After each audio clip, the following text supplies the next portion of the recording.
Hello and welcome to another Captaincy video and podcast from Fantasy Football Scout. My name is Joe and joining me is Fantasy Football Scout's Tom Freeman to discuss the best armband candidates for double game week 27 and whether we should, whether we should captain a doubler or a singular. That's going to be the key issue that we're going to talk about. So Tom, welcome. How are you?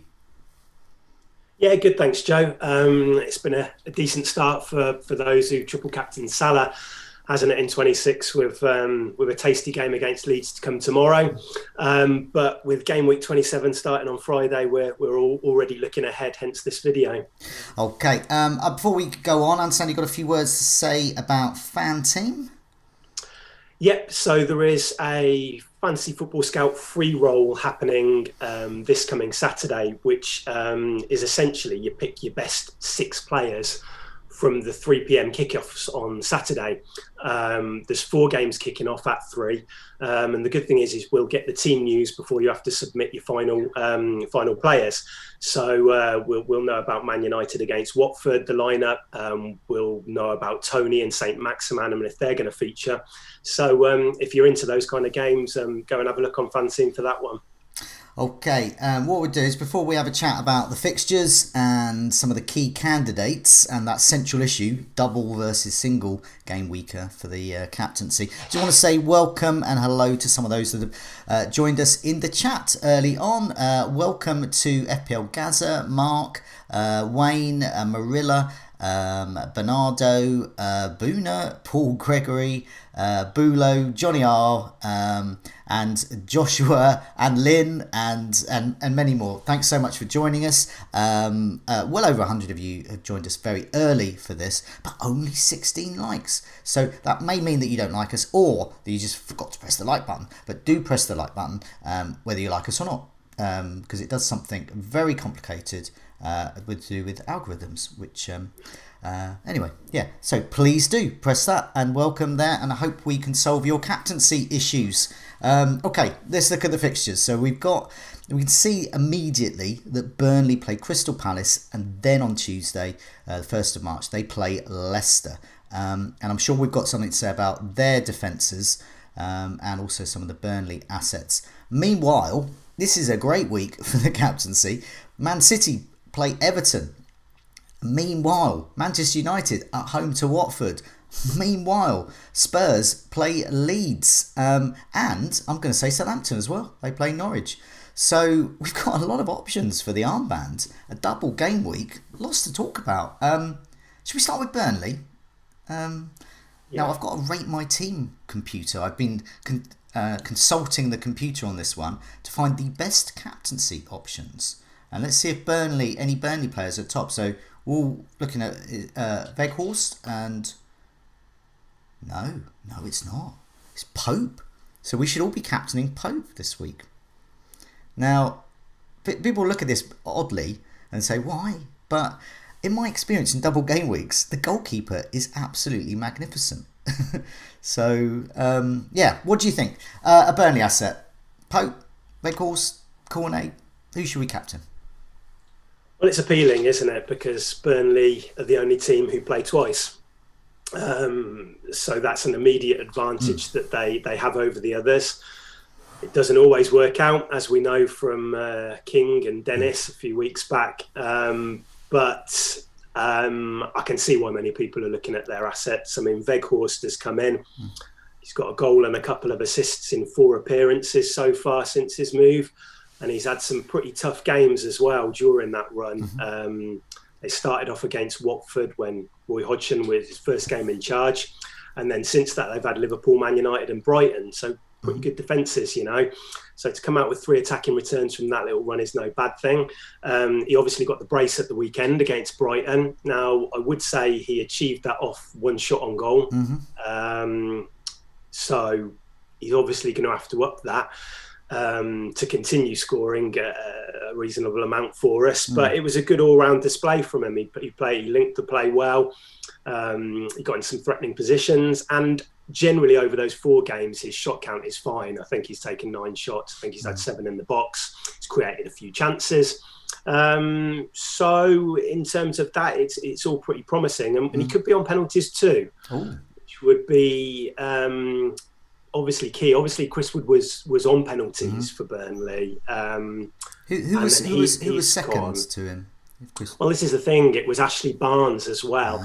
And they I'm not exactly sure what the pecking order was. They both seemed to pop up and take them. And I can remember from being a Chris Wood owner that he was on the pitch and Barnes stepped up to take one at one point. But it wouldn't surprise me if the same's happened vice versa. But anyway, I think Weghorst coming in, I think he could, if Barnes isn't on the pitch, which he might not play. They have been playing Cornet, haven't they, alongside Weghorst, or they've been playing Cornet out wide and then playing J. Rodriguez next to Weghorst. So there's a good chance he won't be on the pitch anyway, which is going to be good for Weghorst if he is on penalties. So, I can see why people are looking at him. I don't think the games are straightforward. I don't think Palace are. I don't think Palace concede a lot of goals. They haven't kept many clean sheets, but they're not an open side. Leicester, better. I was going to say about, Palace and Leicester, am I right in thinking that they are amongst, or perhaps the worst in terms of conceding headed chances or set piece chances? It is. Palace had issues earlier on in the season. There was a period where Vieira spoke about it and they've had to rectify that, and I think they have improved since, but Leicester haven't. They've been poor all season. I think they've conceded the most goals of any side from corners all season. They struggle with crosses into the box. Even watching Wolves against them at the weekend, Leicester actually played really well in this game, but there was still vulnerability. They still look vulnerable from those crosses into the box. So that's, Weghorst he's a mountain, isn't he? He's 6'6", and he's gonna be in the mix on set pieces. So for that, I think it's good. But I do think Leicester, they played pretty well at Wolves at the weekend. I think they're going to give them a game. They were missing some key players. They had Maddison on the bench. Harvey Barnes was a surprise injury. Vardy's out, and they still look threatening going forward, even with Lookman and Albrighton and Daka. And that's why I don't fancy. We mentioned Pope at the beginning. I'm not so sure Burnley are going to keep a clean sheet in either of these fixtures. And that's what puts me off a little bit off Pope, although he did do very well in a few weeks back in that double when he went to Arsenal. Bernardo in the chat has just reminded us that Pope got 19 points in the previous double. So. He did, and that on paper, we were probably sat here saying, they're going to the Emirates, they're not going to pull off a clean sheet there, and they did. So this is only us speculating. We get it wrong occasionally, but this doesn't. If you had to ask me at the moment, I'd be saying Weghorst over a Pope or a Tarkowski if Tarkowski's back, because he was obviously out with COVID at the weekend, and there's still a few doubts surrounding him. But Weghorst, Cornet as well, I suppose, but he seems to be getting pulled off quite early in matches at the moment. And Dyche has said he's fit, but he's not Premier League fit. So I don't know. I don't think I'd go there for captaincy with Cornet. It'd be Weghorst 1, Pope 2 for me at Burnley, I think. Yeah, it's exactly what I've got. So I'm free hitting this week because luckily for me, my team is absolutely awful going into this fixture, and the fixtures are so good as we discussed earlier that I think there is an upside this week, and I don't have any Burnley assets, for example. So for me, Weghorst is my captain currently, and Pope is my vice captain. And I tally what you say. I think Pope is potentially the best captain, as the computer says, and as Bernardo has reminded us in the chat. But as you said, will Leicester score? Probably. I think so. Yeah, Palace is probably the game out of the two where you could see a clean sheet, but it is at Selhurst, and Edouard will probably come back in, and you've got Zaha. They've got players, they've got Olise, they've got Eze, they've got players who can hurt you. So I'm kind of favouring the Weghorst punt at the moment. So. Okay, well let's have a look at the sort of latest whipping boys, who are the worst defences in the last 4. Oh no, sorry, hang on, I'll put those up here. Yeah, so last 4. So we've got. I was distracted by on my computer the picture of Dean Dean Smith's angry face. And no wonder he's angry, because their expected goals conceded is very poor. They've expected to concede, getting on for nearly 10 goals. Now, Norwich's fixtures, they have had some tough fixtures recently, which will explain it. But it is looking like the honeymoon, if you can call it that, of Dean Smith to Norfolk is starting to wane a little. So they are currently, with 8 goals conceded, just 1 clean sheet in their last 4. They're looking like a good team to bet against there. But I guess for Burnley, what we're talking about here is Leicester and Crystal Palace. And they're sort of in the mix. They're sort of halfway. They're neither a whipping boy nor a sturdy defence. So Leicester were expected to concede 5.5 goals, well over half a goal, so over 5 goals. and Crystal Palace nearly 5 goals there. So they're not quite in the same league as, say, Norwich or Leeds, who are quite near the top there. But nevertheless, there's quite a lot to think about when it comes to they're definitely there for the taking.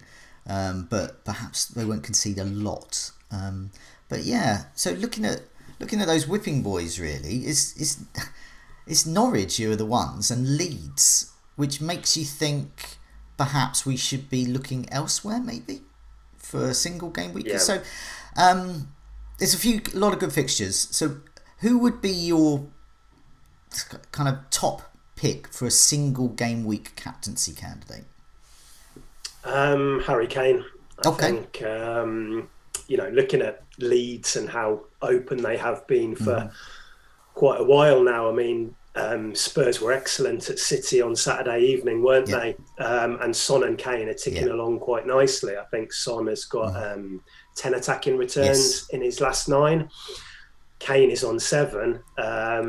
So this feels like a match to target. It's the early kickoff on Saturday. So Leeds have obviously got a demanding fixture at Liverpool on Wednesday night. Then they're involved in the early kickoff. Spurs as well play tomorrow, but at Burnley. So maybe not quite as demanding, physically demanding as the Leeds fixture. And they've also got issues. Phillips has been out for a while now. Robin Koch went off with a head injury on Sunday. I think he's an early doubt for it. And Strauch, their other kind of defensive midfield option, I suppose, was needed at the back. And so they used Forshaw in a slightly more withdrawn role, I think I'm right in saying, on Sunday. And that it leaves them open. And you can see Spurs go in there and, a bit like United at the weekend, causing real problems going forward. I mean, Leeds have conceded 30 goals now in their last 10 fixtures. So they're averaging 3 per game over the last 10. They've conceded more big chances than any other side during that period. And they haven't kept a clean sheet since November. So everything points towards, I think, a Spurs attacker this week, if you aren't going to be lured in by that double game week. So yeah, I always tend to prefer Kane over Son, to be honest. If it's just a straight shootout, it's obviously not as simple as that in FPL because there's a price difference, there's structures. But in terms of, if I had to pick one of those players to attack Leeds this weekend and pick as the captain, and they're both fit, it would be Kane. So I mean, as I think it was Paul in the live chat, forgive me if it wasn't you, but it was mentioning that he wouldn't captain and vice captain a player in the same fixture. Obviously, it's 2 fixtures here for Burnley. So perhaps for not only the captaincy, but perhaps vice captaincy consideration, putting the armband on Kane if you have him, or Son. I think we have to consider them for the captains. I don't think it's that clear cut with Burnley this week. I mean, if normally a team doubles, then you immediately look at them and think, oh, that team. But I think because it's Burnley, prior to Saturday when they hit 3, they hadn't been. I think they'd only scored 3 and 9. I think you could see double digits from Kane or Son, and if they do that, then you're obviously going to be really happy as a captainer. So I think this is pretty close this week, and I think Spurs assets will run those Weghorst pretty tight in the captain pile, I think. So. Okay, well, let's have a look at expected goal involvement last 4, because this will tell us where Weghorst sits. Really, he has played 4 matches, hasn't he? He seems quite new, but he has. He's played 4. So he is included within this. So I've put him in here, and these are the top candidates to consider for the captaincy. Let's see where Kane and those Burnley players are. Kane doing pretty well. And Son, Kane, 10 shots inside the box. Pretty impressive. Same as Sterling and same as Brozier at Southampton. Southampton play Norwich. This is what I was saying about Southampton. Could Brozier end up being the best captaincy candidate? But nevertheless, Kane doing well there. Son, he's the assister now. 10 chances created. That's second only to Bruno Fernandes in our list here. So clearly Son and Kane, really great assets. But it's Weghorst who's interesting. It's just 5 chances created and 7 shots inside the box. So that's a little behind. But nevertheless, 7 shots inside the box is not to be sniffed at. It is Burnley. And going back to what we said, who he's played as well during that time, I don't think that's bad at all. Because you look at the players above him on that list, and they're all playing for the top teams. We've got to remember it's Burnley, and that's why people should have realistic expectations with them. It wouldn't surprise me if they scored 1 in each game, and that might be all you get. But if one of them's Weghorst, a bit like Wood before him, he'll be well up there for bonus, you'd think. Clearly, in terms of expected goals and the quality of those shots inside the box has not been so good. He was expected over the last 4 matches to score a little under a goal. Which is what he's done. Which is what he's done. Son and Kane, they're edging towards 3 goals in terms of expected goal involvement. But of course, Weghorst has got an assist as well, hasn't he? So far, he's got 2. Two assists. So clearly, I mean, for what he is, I mean, let's face it, he is a striker for Burnley, who's massive, exactly, and that's it. So it's the equivalent of captaining any large striker for an average team. It's not going to be it's not going to be an easy watch, is it? If you are captaining him in those 2 games, watching him play Palace and Leicester, but. One attacking return could be enough for double digits because he's going to get those 4 appearance points, you'd hope anyway. Yes, definitely. And of course, there is also bonus consideration as well. Pope obviously does well there. Tarkowski can do. Me hasn't got any, I do believe, so far. He's hardly got any bonus. In terms of bonus, it's the type of team where the guy up front who scores perhaps the only goal in the game or a goal in a 1-1 draw could be in with the bonus there. So that's another tick for Weghorst. But what's interesting is Man City players are top here. Now they're playing Everton, a very out of sorts Everton. Sterling is top, getting on for nearly 4 goals expected to be involved in. Then there's Mahrez, and who has penalties, and Foden's in the mix as well. So what about any? I mean, those look the 3 key ones. But if you're going to captain a City player, which one would you go for? And do you think is a City player better than the rest?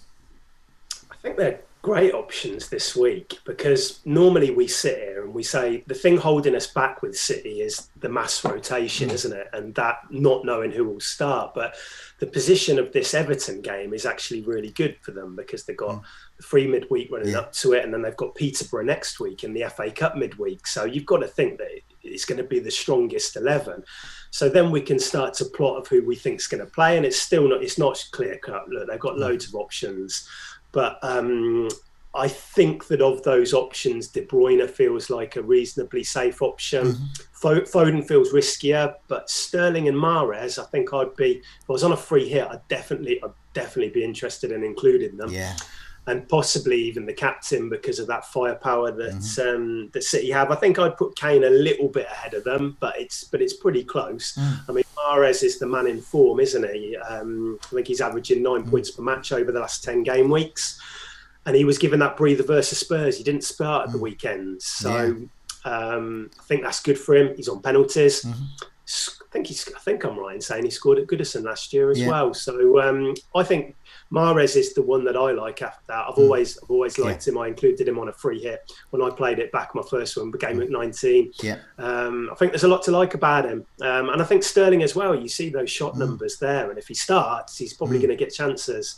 So for free hitters this week, that feels like because a lot of people are going to go in with Son and Kane and Weghorst regardless. But if you're on a free hit, you can tap into that Man City attack, and a little bit risky, but that's what it's worth. It's worth the risk, I think, because like you say, Everton, we don't know which Everton are going to turn up. They were excellent against Leeds, but then they were terrible last weekend, and it just feels a bit like Lampard's still trying to get everything bedded in there and get a settled system and personnel. So yeah, you can see City scoring 2 or 3, can't you? Also, Manchester United against Watford. I find this quite an intriguing option. I can't afford on my free hit both Mahrez and Sterling and some of the other great options. So I have a decision to make. And so I'm looking at Sancho on my free hit, who is the highest rated in terms of expected goal involvement, last 4, for our Manchester United assets. So quietly, whilst everyone's sort of down on Ronaldo and looking and quite eager to have a pop at Manchester United, they've quietly been very attacking, and that's shown with Fernandez's returns as well. So he looks another good option for the captaincy this week. And of course Ronaldo, who on the Scoutcast tonight will feature on the goals imminent table. So Ronaldo, Fernandez and Sancho. If you were to captain a Manchester United asset, which one would you go for? And do you think it's worth actually captaining a Manchester United asset over the others? If I were to captain one, it would be Fernandez. Okay. Back-to-back double-digit hauls, looking more like his old self, looks more comfortable in this new system, getting into the box a bit more, multiple routes to points as well with, set pieces and things like that. But I love that, everybody won't be able to afford all these big hitters, Son, Kane, Sterling, there's something's got to give. So this is where somebody like Sancho becomes an excellent differential, because he's looked excellent these past few weeks, in my opinion. You can see it from the numbers there. He looks a real threat. I think he's been playing on the left, but then he's been moving over to the right as well. I think, really good option, a little bit cheaper. I do think that Leeds match really suited United at the weekend, and maybe Watford will be a different challenge for them. Because United against Brighton, they had really struggled up until that Lewis Dunk sending off, and then their quality kind of shone through after that. Yeah. But Watford are going to, what they're going to do. They're going to sit deep. They're going to be compact. I mean, Watford conceded 20 goals against my team, Villa. 20 shots. Not 20 goals, 20 shots. 20 shots against Villa at the weekend, but they only one big chance conceded. So they're letting them shoot from from range. They're making it difficult, and that's what they'll do at United. I think you've got to expect United to win this one, because it's a bit like that Brighton game when you've got players like Ronaldo and you've got Fernandez and you've got Sancho. There's so much quality there. They're going to break them down eventually, but it might not be quite as high scoring as maybe you first think when you look at that on paper and you see, Man United at home to Watford. It might be tough against an organised Watford. I wouldn't captain them, but if I was on a free hit, given the budget restraints, I'd probably go Sancho, but if you can afford him, Fernandez looks good. Okay, I mean, we've covered City, United, Spurs, and of course Burnley there. So just looking at the rest of the fixtures here, Brozier is one I think could be an outside shot against Norwich. Are there any other sort of scraping the barrel captaincy candidates that we can go for before we wrap up? I think it's that Southampton fixture, isn't it? When you're scanning down the rest of those, that one kind of leaps out. They're really playing well at the moment, Southampton. They've been doing well for a while, but they've really stepped it up. Brozier, when he starts, is averaging 5.1 points per match this season. That obviously goes down because he's had a lot of cameos, but when he's actually starting, and it feels like he's first choice now. So I think really good option for him. And Ward-Prowse has been ticking along as well, doing quite well. Not a captaincy option, I don't think, but Brozier looks like the one there. And that's probably the fixture. I mean, looking at the other ones, West Ham against Wolves, that's a tough one to call, isn't it? Bowen's obviously playing well, but Wolves' defence, it looked a bit shaky at the weekend, I will say, against Leicester, but I don't know. I think this week, if you're looking at the double game week at Burnley, I think Weghorst looks like a really strong option, and then I think there's interesting options below that, and I think you can look at Son or Kane or one of the City players, and that's where you want to be looking this week, I think. Okay, thanks so much for that, Tom. Lots of choice, lots to consider for those free hitting, but also for those not free hitting. You might have some of those players that we've already mentioned, the likes of Weghorst and Kane, but you might be looking to use your one or two free transfers, or perhaps taking a hit to get some of those in. I think this week is all about trying to get as many of the captaincy candidates in as you can. But if your team's looking okay, then just take perhaps a hit or two should be fine. And it'd be good to go into this with an intriguing set of captains, really, and it'd be interesting to see in the captaincy poll on Fantasy Football Scout, but also those figures when the deadline finishes about who is captaining who, because with no Salah, we're left without the key captain guy for this game week, but he'll be back. But in the meantime, Tom, good luck with your decision to, as it appears, captain a Burnley player. And when I say it like that, it sounds like we will need luck. Good luck with our decision to captain a Burnley player. What are we thinking? But nevertheless, could be the best captain. Tom, thanks a lot for your time, and thanks to those that have joined us in the live chat. Brilliant. Thanks, Joe. See you soon.